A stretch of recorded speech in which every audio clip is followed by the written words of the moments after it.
Homesick, a plea for our planet. In 5th grade, I won the science fair with a project on climate change that featured a papier-mâché ozone layer with a giant hole through which the papier-mâché sun burned the skin of a Barbie in bikini on a lawn chair, glaciers melting like the ice cubes in her lemonade. It was 1987 in a town that could have invented red hats, but the school principal gave me a gold ribbon and not a single bit of attitude about my radical political stance, because neither he nor I knew it was political. Science had not been yet fully framed as a leftist propaganda, starving the world of facts. I spent that summer, as I had every summer before, fully framed, racing through the forest behind my house down a path my father called the old logging road, to a meadow thick with raspberry bushes.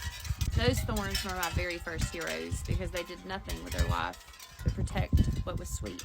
Sundays I went to church, but struggled to call it prayer if it didn't leave grass stains on my knees. Couldn't call it truth if it didn't come with a dare to crawl into the cave by the creek and stay there until somebody counted all the way to 100. I thought 100 was the biggest number there was. My mother absolutely blew my mind the day she said 101.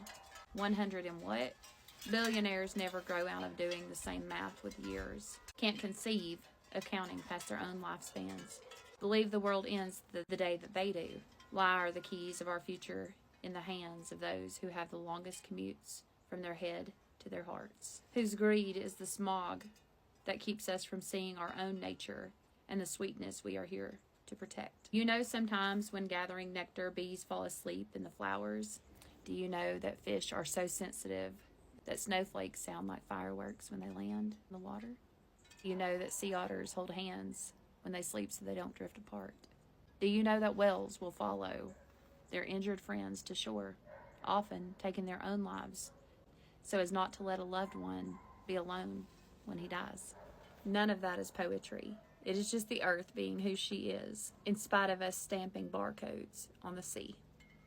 In spite of us acting like Edison invented daylight. Dawn presses her blushing face to my window, asks me if I know the record in my record collection looks like the insides of a tree. Yes, I say. There is nothing you have ever grown that isn't music. You are the bamboo in the saxophone reed, the mulberries that fed the silkworms that make the slippers for the ballet, the pine that built the loom that wove the hemp for Frida's canvas, the roses that dyed her paint, hoping her brush would bleed for her body. No more than the earth has bled for us. How do we not mold our hearts after the first spruce tree who raised her hand and begged to be cut into a piano key so the elephants could keep their tusks? The earth is the right side of history.